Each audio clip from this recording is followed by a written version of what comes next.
मैं कहता था 5वें चरण के चुनाव तक मैं कहता था कि 80 लोकसभाओं में एक सीट पर लड़ाई है, वरना पूरी सीटें इंडिया गठबंधन जीत रहा है।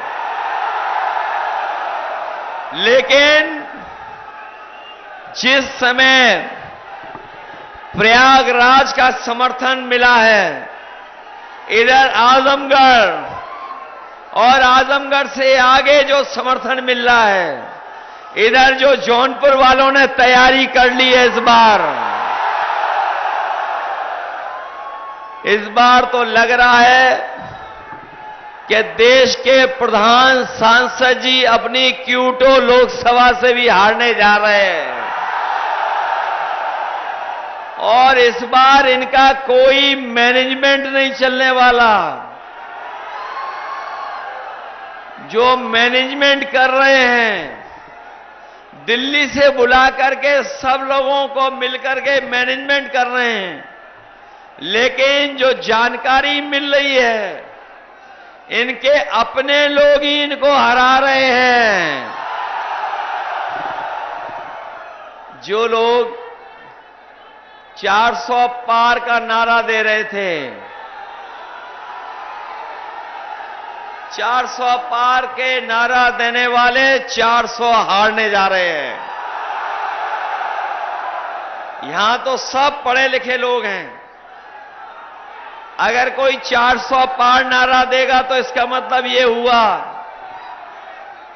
अगर 400 पार का नारा किसी ने दिया है तो उसका मतलब ये हुआ है कि कुल लोकसभा की जो सीटें हैं 543, 543, और अगर 400 पार की जीतने वाले हैं तो बताओ कितनी सीटें बनती हैं? केवल 143 सीटें बनती हैं। जो लोग स्वयं स्वीकार कर रहे हैं कि 400 पार 143 सीटें जीतेंगे, इस बार देख लेना जो जनता का गुस्सा है, इस बार 140 करोड़ की जनता इनको 140 सीटों के लिए भी तरसा देगी। और जो गुस्सा बढ़ता जा रहा है, जो गुस्सा बढ़ रहा है इस बार जनता का, ये अभी तो 5 ही चरण खत्म हुए हैं। अभी जनता ने 6वें चरण का फैसला और 7वें चरण का नहीं लिया हुआ है। देख लेना आप, जब 7वें चरण में चुनाव होगा तो जनता का गुस्सा भी 7वें आसमान पर पहुंच जाएगा। इनका इस बार सफाया होने जा रहा है। ये वही भारतीय जनता पार्टी के लोग हैं जिन्होंने कहा किसानों की आय दोगुनी कर देंगे। हमारे किसान भाई और गांवों में रहने वाले लोग, खेती बाड़ी से जुड़े हुए लोग जानते होंगे, पिछले 10 साल की सरकार में हमारे किसान की आय दोगुनी नहीं हुई, बल्कि लागत बढ़ा दी। और लागत बढ़ने से हमारा किसान तो संकट में चला ही गया, वहीं महंगाई बढ़ा करके हमारे किसानों और गरीबों के ऊपर संकट पैदा किया। जो लोग कह रहे थे आय दोगुनी हो जाएगी, आज खेती बाड़ी करने वाला किसान गरीब घाटे में जाता जा रहा है। न केवल घाटे में जा रहा है, बल्कि उसने देखा कि जिस समय दिल्ली की सरकार ने फैसला लिया, इन्होंने बड़े बड़े उद्योगपतियों का तो कर्जा माफ कर दिया। जो बड़े संपन्न लोग थे, बड़े कारोबारी लोग, उनका 10 साल में 25 लाख करोड़ का कर्ज माफ कर दिया। और जब कानून बनाया तो कानून ये बनाया कि जिन लोगों का भी 5 करोड़ से ऊपर कर्ज है, उनका कर्ज माफ किया जाएगा, लेकिन हमारे किसानों का लाखों में कर्जा वो माफ नहीं किया गया। हम अपने किसान भाइयों को, गरीब भाइयों को कह के जा रहे हैं, इंडिया गठबंधन की सरकार बनने जा रही है। अपने किसानों का, गरीबों का पूरा कर्जा माफ करने का फैसला लिया जाएगा। न केवल कर्ज माफी का फैसला लिया जाएगा, उसके साथ साथ हमारे किसानों की फसल की कीमत मिले, उन्हें लाभकारी पैसा मिल जाए, उनकी फसल की कीमत मिल जाए। उसके लिए अगर हमें कानूनी अधिकार भी देना पड़ेगा एमएसपी को लागू करने के लिए, तो किसानों के लिए कानूनी अधिकार दिला करके उनकी फसलों की कीमत दिलाने का काम भी आने वाले समय में होगा। जहां किसान को संकट में डाल दिया, वहीं हमारा बेरोजगार नौजवान जानता होगा, इस सरकार ने उसके भविष्य के साथ खिलवाड़ की है, और ऐसी खिलवाड़ हुई है जिसकी कोई कल्पना नहीं कर सकता था। हमारे युवाओं का, नौजवानों का इन्होंने सपने तोड़ दिए। ये मेहनत कर करके, परीक्षा दे करके नौकरी करना चाहते थे, लेकिन पिछले उत्तर प्रदेश की जितनी भी परीक्षाएं हुई हैं, हर परीक्षा का पेपर लीक करा दिया, और पेपर लीक का परिणाम यह हुआ कि सरकार को सभी परीक्षाएं रद्द करनी पड़ गईं। ये हमारे नौजवान जानते होंगे जो तैयारी करके गए, एक परीक्षा रद्द नहीं हुई, सभी परीक्षाएं रद्द हो गईं। और अभी आखिरी में जो पुलिस भर्ती की नौकरी निकली थी, इस सरकार ने तैयारी की और कहा कि सबसे बड़ी भर्ती पुलिस की करा के दिखाएंगे। 2 दिन परीक्षा लिखाई गई और यह भरोसा दिलाया था युवाओं को, नौजवानों को कि पूरा का पूरा इंतजाम है, सुरक्षित परीक्षा होगी। लेकिन जब नौजवान परीक्षा दे करके घर लौटा तो पता लगा पुलिस की भर्ती वाला भी पेपर लीक हो गया। सब पेपर लीक हुए सरकार में, सब पेपर जानबूझ करके लीक कराए गए हैं। याद रखना नौजवान साथियों, ये सरकार वो है जो अपना बुलडोजर तैयार करके रखती है। जब किसी को डराना होता है तो बुलडोजर लेकर के पहुंच जाते हैं, लेकिन जो पेपर लीक हुए हैं, किसी के ऊपर बुलडोजर नहीं चला, ना किसी का घर के ऊपर बुलडोजर चला, क्योंकि पेपर लीक नहीं हुए हैं। इस सरकार ने जानबूझ करके पेपर लीक कराया है, जिससे उन्हें नौजवानों को नौकरी न देनी पड़े। याद रखना नौजवान साथियों, ये केवल नौकरी का सवाल नहीं है। आपके 10 साल में 1/3 जीवन बर्बाद करने का काम इस भारतीय जनता पार्टी ने किया है। 1/3 जीवन। और यही पूर्वांचल का नौजवान सबसे ज्यादा फौज के लिए तैयारी करता था। फौज में भर्ती के लिए अपनी सड़कों से लेकर के ग्राउंड और मैदानों में तैयारी करता था, और वो सोचता था कि फौज में भर्ती हो जाएगी उसको पक्की नौकरी मिल जाएगी, देश की रक्षा करने का उसे मौका मिल जाएगा। वो देश की रक्षा के लिए वर्दी पहनना चाहता था, लेकिन इस सरकार ने जो फौज की नौकरी थी उसको भी आधू अधूरी नौकरी बना दी। ये 4 साल की नौकरी बना दिया। ये अग्निवीर व्यवस्था लागू कर दी। मैं अपने तमाम नौजवानों को कह के जा रहा हूं कि जिस समय दिल्ली में सरकार बनेगी, ये फौज की आधी अधूरी नौकरी अग्निवीर वाली हमेशा के लिए खत्म हो जाएगी। न केवल अग्निवीर व्यवस्था खत्म की जाएगी, बल्कि फौज की नौकरियों की संख्या बढ़ाई जाएगी। संख्या बढ़ा करके पहले जैसे नौकरी मिलती थी, उसी तरह की फौज की पक्की नौकरी अपने नौजवानों को देने का काम होगा। इसलिए मैं आप सबसे सहयोग मांगने आया हूं।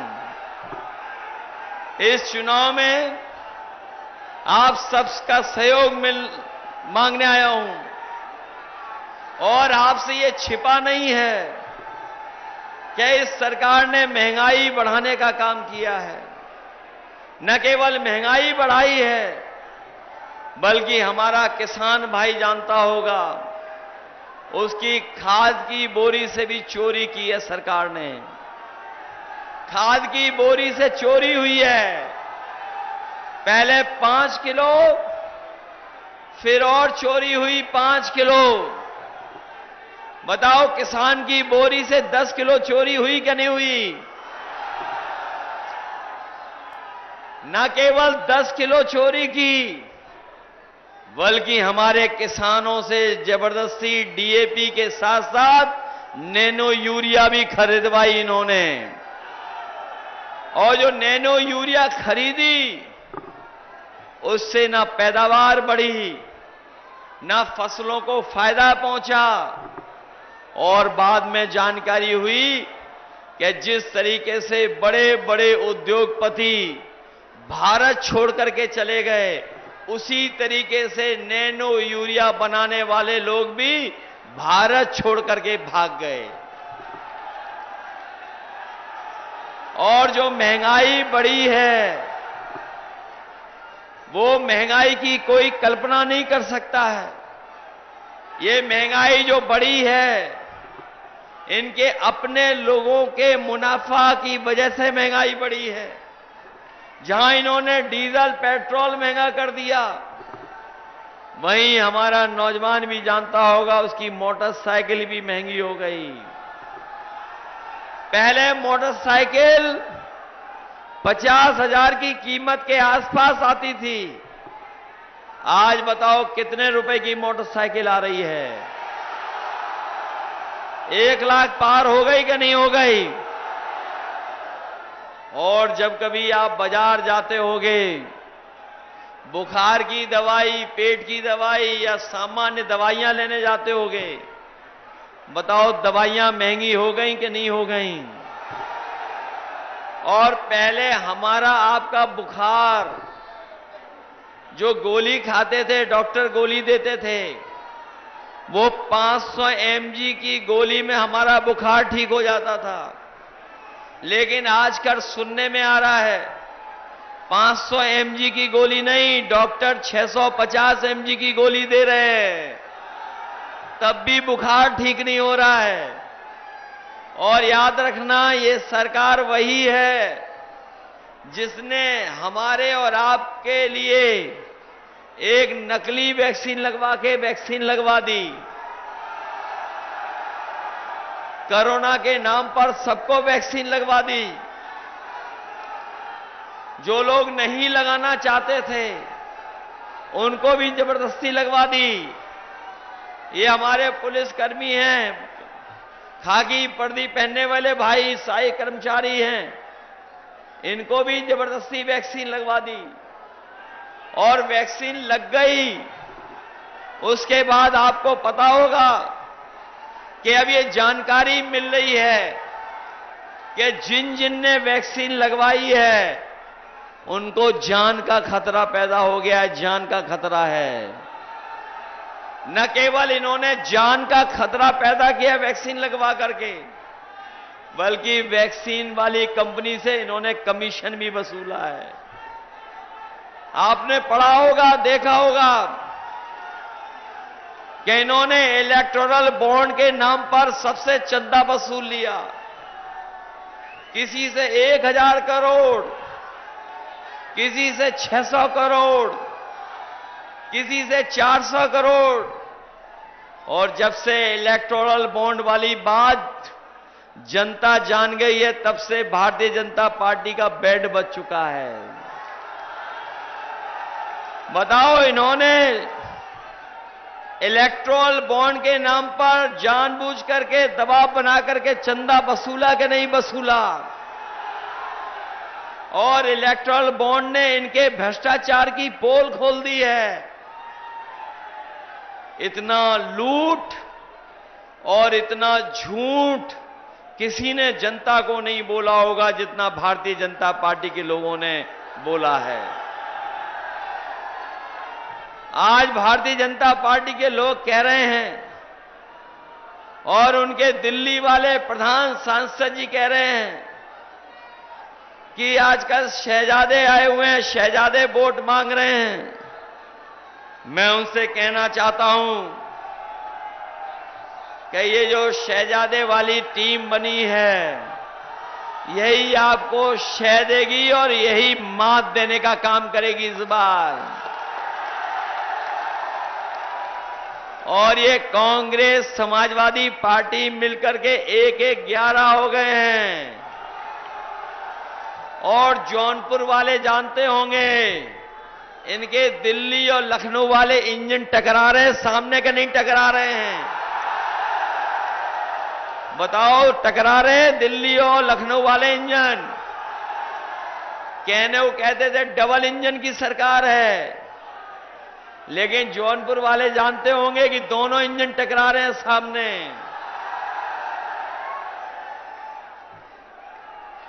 इसलिए हम आपसे निवेदन करने आए हैं कि ये चुनाव केवल हमारे आपके भविष्य का चुनाव तो है ही, लेकिन आने वाली पीढ़ी के भविष्य का भी चुनाव है।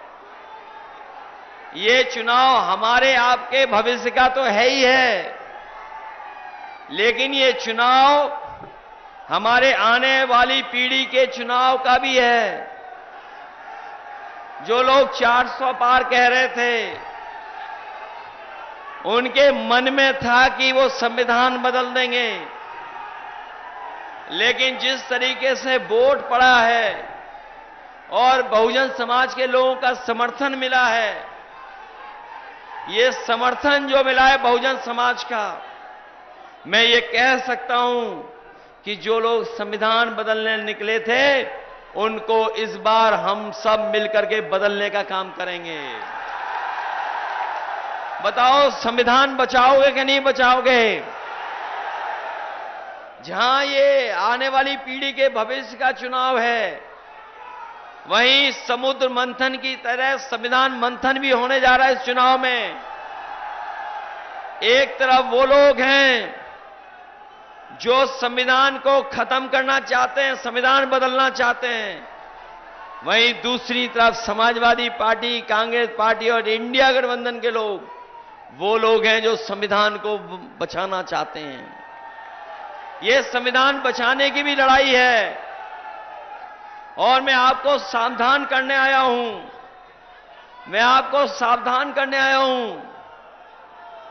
ये बीजेपी वाले और बीएसपी वाले अंदर ही अंदर हाथ मिलाए हुए हैं। ये बात तो समझ में आ रही होगी कि नहीं आ रही है? क्या ये बीजेपी वाले और बीएसपी वाले अंदर ही अंदर हाथ मिलाए हुए हैं? पहले टिकट किसी और की थी। ये जितने भी आपके खिलाफ लड़ रहे हैं, ये जितने भी आपको दिखाई दे रहे हैं, ये जितने भी आपको विरोध में दिखाई दे रहे हैं आपके, एक समय था वो सब आपकी पार्टी से टिकट मांग रहे थे। बताओ, टिकट मांग रहे थे कि नहीं मांग रहे थे? लेकिन कोई बंबई से आया, कोई बंबई से आया, इंतजाम कर करके टिकट ले गया। लेकिन जब टिकट का किसी ने विरोध किया तो बताओ कहां पहुंचा दिया उसको? कहां पहुंचा दिया था? कोई ये कह रहा था, मैंने सुना है, कोई ये कह रहा था कि आपसे उन्होंने टिकट मांग ली थी बारात में, इसलिए जेल जाना पड़ा।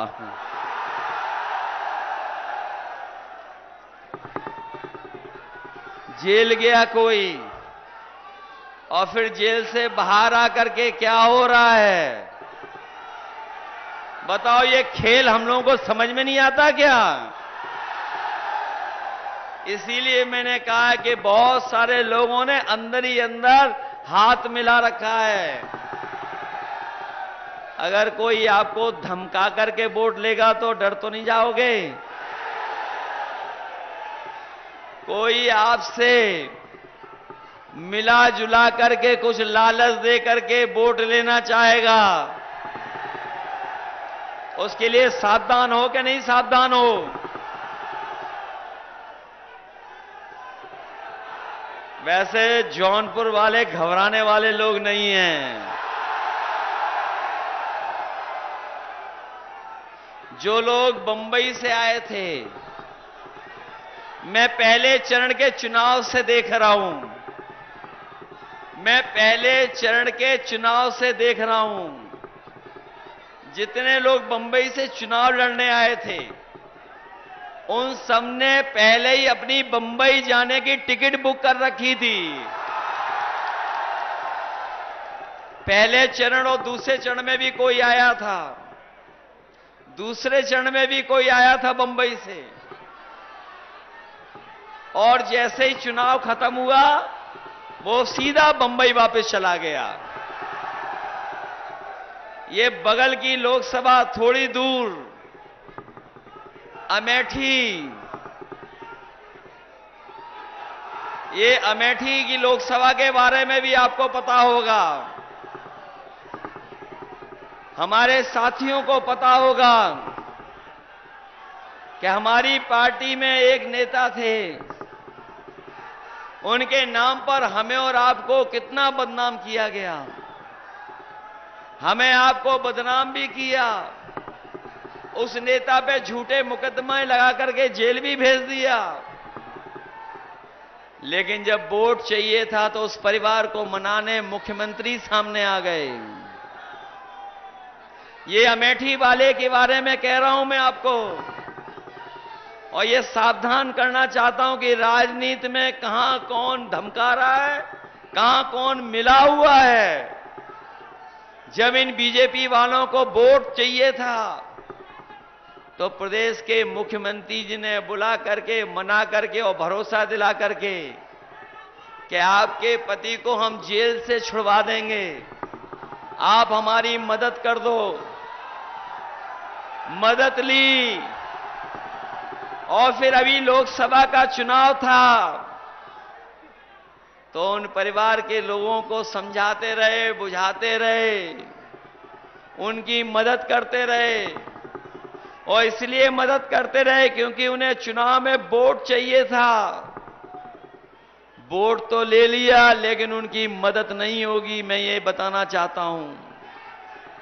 यहां भी जो खेल चल रहा है जेल जाने का और जेल से बाहर आने का, ये केवल वोट के लिए हो रहा है और कोई दूसरी बात नहीं है। और इसमें खेल हो रहा है G20 की तरफ से।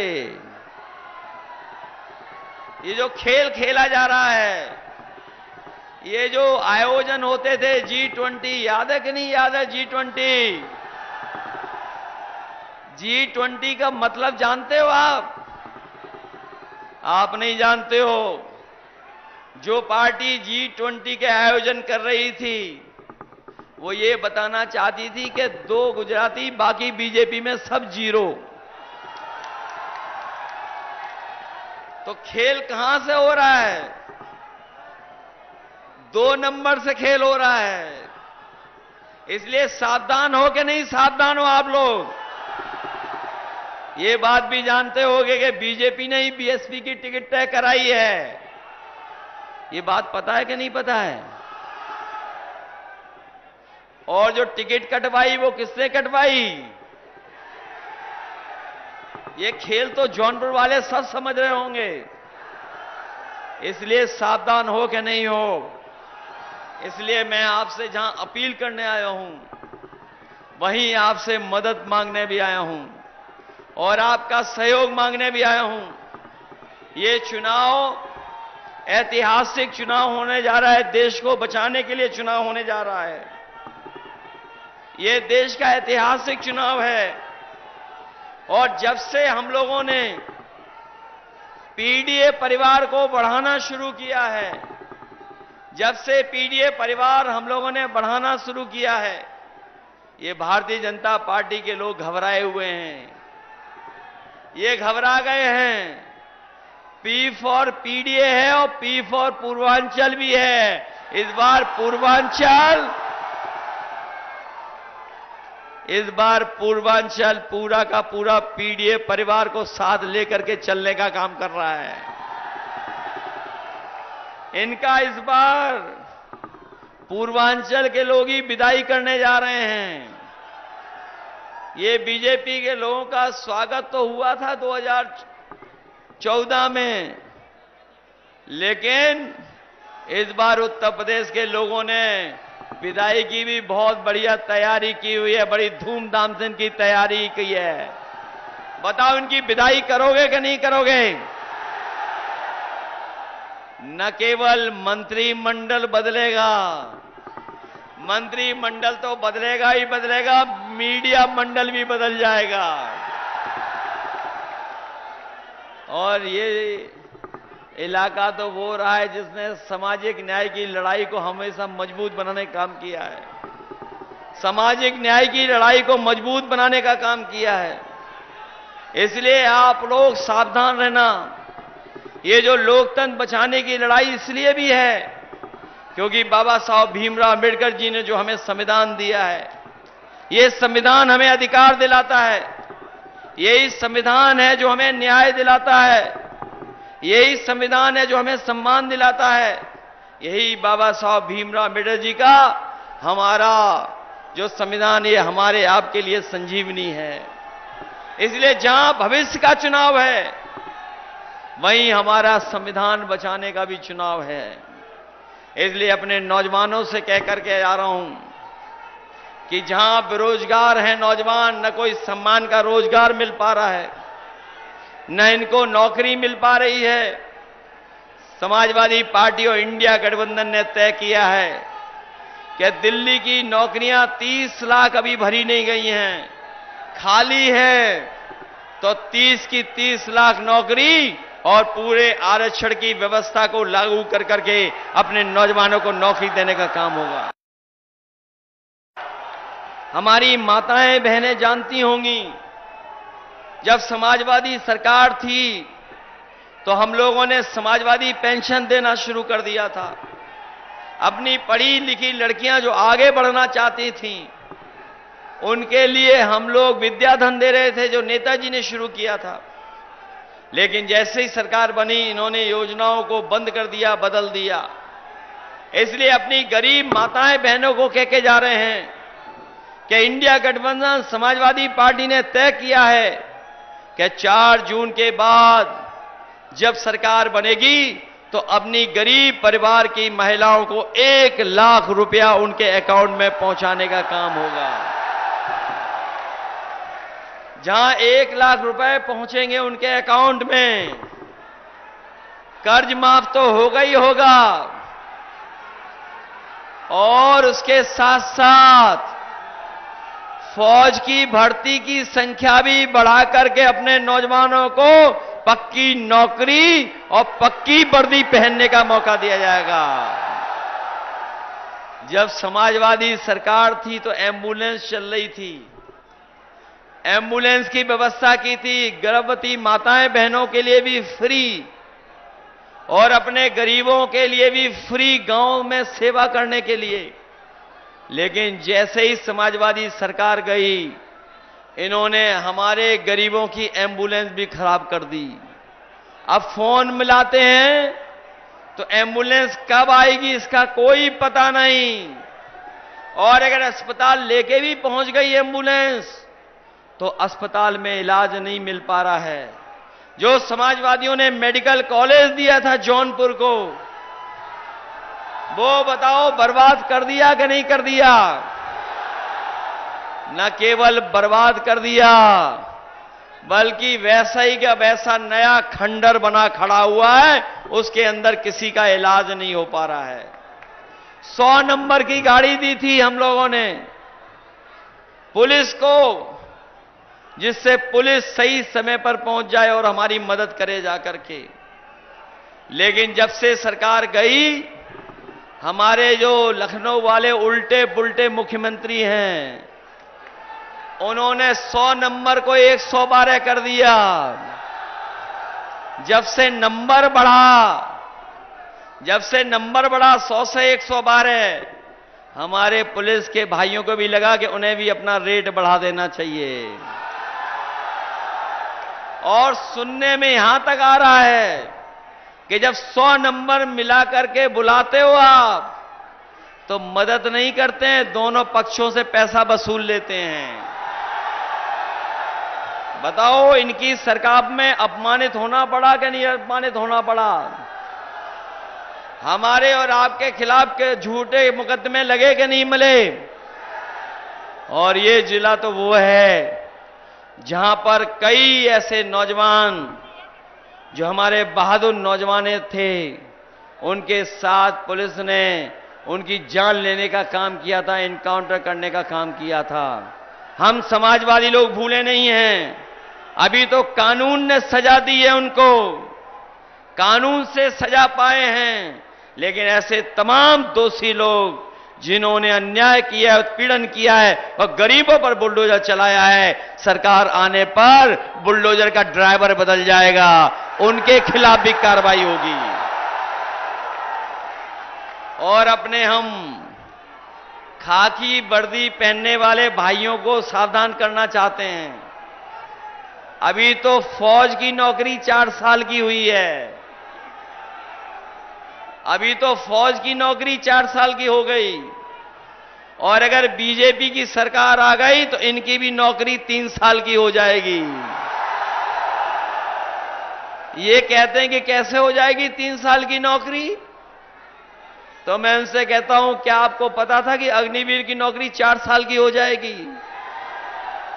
क्या आपको पता था कि हवाई अड्डे बेच दिए जाएंगे? क्या आपको पता था रेल बेच दी जाएगी, रेलवे स्टेशन बेच दी जाएंगे? क्या आपको पता था कि सरकारी नौकरियां संविदा पे हो जाएंगी? क्या आपको पता था कि आधी रात ही नोटबंदी हो जाएगी? तो जब ये नहीं पता था तो 4 साल की उनकी नौकरी हुई, 3 साल आपकी भी नौकरी हो जाएगी। इसलिए जहां हम औरों को सावधान कर रहे हैं, ये लोग भी सावधान कर रहे हैं, इनको भी।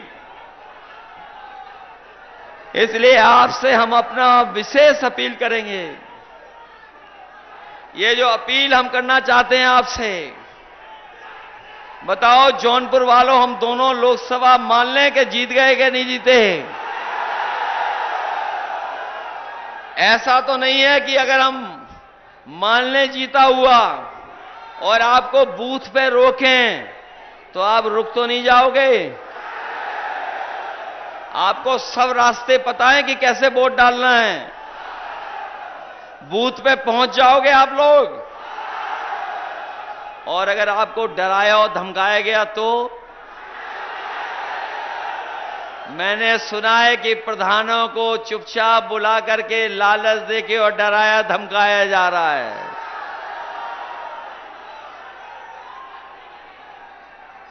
सुना है ऐसा? क्या ये सच्चाई है? लेकिन हम जानते हैं समाजवादी लोग कभी घबराने वाले नहीं है, डरने वाले नहीं हैं। इसलिए आप अपनी बूथ की रक्षा करोगे आप लोग। ये बूथ की रक्षा करने का मतलब कि आप संविधान की रक्षा के लिए आप निकल पड़े हो। इसलिए हम आप सबसे निवेदन करना चाहते हैं, सब लोग मिलकर के मदद करना और इंडिया गठबंधन की सरकार बनवा देना। सरकार बनेगी इंडिया गठबंधन की। जो लोग कह रहे थे अच्छे दिन आएंगे, वो अच्छे दिन तो आए नहीं। कम से कम हमारे आपके लिए खुशियों के दिन तो आ जाएं, 4 जून के दिन। और जो लोग मनमर्जी से काम करते हैं, जो लोग मनमर्जी से काम करते हैं, आत्मतुष्टीकरण के लिए काम करते हैं, उन्हें कम से कम अपने बोर्ड से सबक सिखा देना कि इस बार मनमर्जी और आत्मतुष्टिकरण नहीं चलेगा, बल्कि संविधान की बात होगी और बाबा साहब भीमराव अंबेडकर जी के संविधान के रास्ते पर देश के चलने का काम होगा। इसलिए मदद करिए आप सब लोग और अपनी पार्टी के जो प्रत्याशी हैं बाबू सिंह कुशवाहा जी, इनको जिताओगे सब लोग। बताओ समीकरण ठीक है कि नहीं है? बताओ समीकरण से घबरा गए दूसरे लोग कि नहीं घबरा गए? और जो छोड़ के जा रहे हैं आपको, उनसे हम लोग कमजोर नहीं हो रहे हैं। ये सब बंबई कनेक्शन है जो एक दूसरे से मिला हुआ है। ये जो बंबई कनेक्शन है, ये भूल जाएंगे हमारे उत्तर भारत के लोग कि बंबई में बताओ कितना अपमानित होने पड़े थे हमारे जौनपुर के भाई बहन जो बंबई में रहते होंगे। बताओ इन बीजेपी के लोगों ने, उनके सहयोगी लोगों ने अपमानित किया था मुंबई में कि नहीं किया था? कितना परेशान किया, पीटा, अपमानित किया, भगाना चाहते थे वहां से। न केवल भगाना चाहते थे, बल्कि आपको याद होगा जब कोरोना के समय पर जो लोग परेशानी और तकलीफ में थे, सबसे ज्यादा पैदल चल करके अपने साधनों से अपने आप जो चल करके आए थे वो हमारे पूर्वांचल के ही भाई बहन थे, कहीं और के लोग नहीं थे। सबसे ज्यादा कोरोना के समय पर पैदल पैदल चल करके आए थे। ये भूले तो नहीं हो आप लोग? और ये जो आपका विकास रोक दिया इन्होंने जौनपुर का, ये तो नहीं भूल गए आप? और जो अन्याय हो रहा है, झूठे मुकदमे लग रहे हैं, जो झूठे मुकदमे लग रहे हैं, उससे सब लोगों को बचाओगे, वोट डालोगे इनके खिलाफ। इसलिए सब लोग मदद करना, यही मैं आपसे निवेदन और अपील करने आया हूं कि बाबू सिंह कुशवाहा जी को एक एक वोट दे करके उन्हें जिताने का काम करना। बहुत बहुत धन्यवाद और बहुत बहुत मैं आभार प्रकट करता हूं। मुझे पूरा भरोसा है कि जब वोट पड़ेगा तो समाजवादी पार्टी यहां से जीत करके जाएगी। साइकिल चुनाव चिन्ह यहां से जीत करके जाएगा, और जब जीत करके हम लोग जाएंगे तो खुशियां भी मनाएंगे और हम और आप लोग मिलकर के जौनपुर की इमरती भी खाएंगे। बताओ हमारा मुंह मीठा करोगे आप लोग? इमरती खिलाएंगे नहीं? हमारे एमएलसी साहब कहां गए? वो किससे कहां गए? इसलिए सब लोग मिलकर के मदद करना। जहां हमारा किसान नौजवान तकलीफ में रहा है, वहीं यहां औद्योगिक क्षेत्र के हमारे व्यापारी भाइयों को भी बहुत नुकसान हुआ है। उनको कोई सहूलियत मदद नहीं मिली है। हम अपने तमाम उद्योगों कारोबार चलाने वालों को कह के जा रहे हैं, समाजवादी सरकार और दिल्ली में सरकार बनेगी तो हम उनके लिए भी विशेष मदद करने का काम करेंगे, जिससे उनका कारोबार भी आगे बढ़ सके और कारोबार से हमारे लोगों को नौकरी रोजगार भी दे सके। बहुत बहुत धन्यवाद सब लोगों का।